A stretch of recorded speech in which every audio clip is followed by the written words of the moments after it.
பிரதமர் நரேந்திர மோடி நாட்டு மக்களுக்கு சற்று நேரத்தில் உரையாற்றுகிறார்.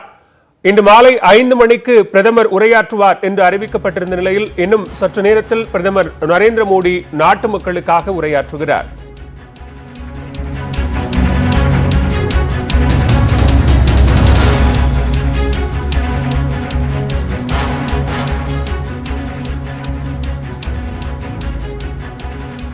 और दूसरी वेव से हम भारतवासियों की लड़ाई जारी है। दुनिया के अनेक देशों की तरह भारत भी इस लड़ाई के दौरान बहुत बड़ी पीड़ा से गुजरा है। हम में से कई लोगों ने अपने परिजनों को, अपने परिचितों को खोया है। ऐसे सभी परिवारों के साथ मेरी पूरी संवेदनाएं हैं।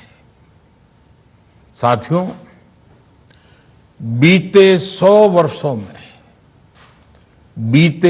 वर्षों में आई ये सबसे बड़ी महामारी है, त्रासदी है। इस तरह की महामारी आधुनिक विश्व ने न देखी थी न अनुभव की थी। इतनी बड़ी वैश्विक महामारी से हमारा देश कई मोर्चों पर एक साथ लड़ा है। कोविड अस्पताल बनाने से लेकर आईसीयू बेड्स की संख्या बढ़ानी हो, भारत में वेंटिलेटर बनाने से लेकर टेस्टिंग लैब्स का एक बहुत बड़ा नेटवर्क तैयार करना हो,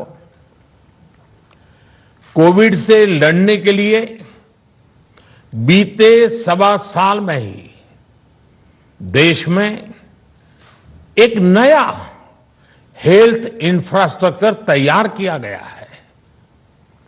सेकंड वेव के दौरान अप्रैल और मई के महीने में भारत में मेडिकल ऑक्सीजन की डिमांड अकल्पनीय रूप से बढ़ गई थी। भारत के इतिहास में कभी भी इतनी मात्रा में मेडिकल ऑक्सीजन की जरूरत कभी भी महसूस नहीं की गई।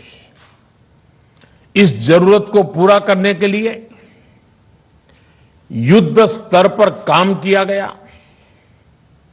सरकार के सभी तंत्र लगे, ऑक्सीजन रेल चलाई गई, एयरफोर्स के विमानों को लगाया गया, नौसेना को लगाया गया। बहुत ही कम समय में लिक्विड मेडिकल ऑक्सीजन के प्रोडक्शन में 10 गुना से ज्यादा बढ़ाया गया। दुनिया के हर कोने से, जहां कहीं से भी जो कुछ भी उपलब्ध हो सकता था उसको प्राप्त करने का भरसक प्रयास किया गया, लाया गया।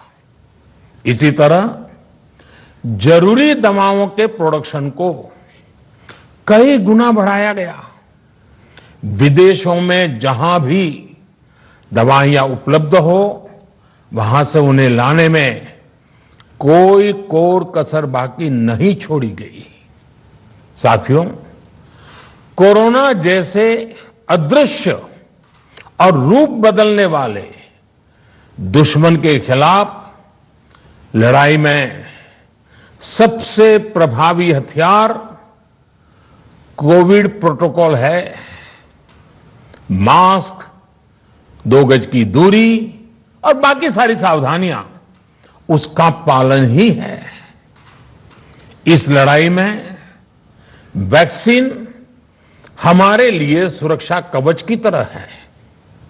आज पूरे विश्व में वैक्सीन के लिए जो मांग है उसकी तुलना में उत्पादन करने वाले देश और वैक्सीन बनाने वाली कंपनियां बहुत कम है, इन्हीं गिनी हैं।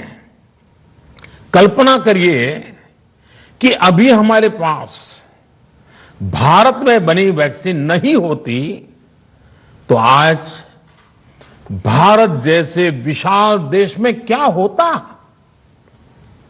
आप पिछले 50-60 साल का इतिहास देखेंगे तो पता चलेगा कि भारत को विदेशों से वैक्सीन प्राप्त करने में दशकों लग जाते थे।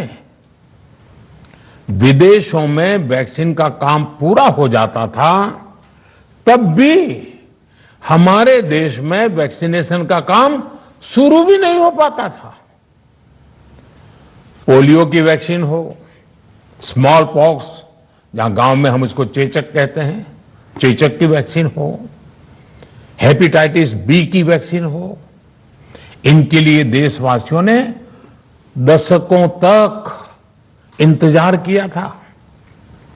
जब 2014 में देशवासियों ने हमें सेवा का अवसर दिया तो भारत में वैक्सीनेशन का कवरेज 2014 में भारत में वैक्सीनेशन का कवरेज सिर्फ 60% के आसपास था, 60% के आसपास था। और हमारी दृष्टि में यह बहुत चिंता की बात थी। जिस रफ्तार से भारत का टीकाकरण कार्यक्रम चल रहा था, उस रफ्तार से देश को 100% टीकाकरण कवरेज का लक्ष्य हासिल करने में करीब करीब 40 साल लग जाते हैं। हमने इस समस्या के समाधान के लिए मिशन इंद्रधनुष को लॉन्च किया। हमने तय किया कि मिशन इंद्रधनुष के माध्यम से युद्ध स्तर पर वैक्सीनेशन किया जाएगा और देश में जिसको भी वैक्सीनेशन की जरूरत है उसे वैक्सीन देने का प्रयास होगा। हमने मिशन मोड में काम किया और सिर्फ 5-6 साल में ही वैक्सीनेशन कवरेज 60% से बढ़कर 90% से भी ज्यादा हो गई। 60 से 90, यानी हमने वैक्सीनेशन की स्पीड भी बढ़ाई और दायरा भी बढ़ाया।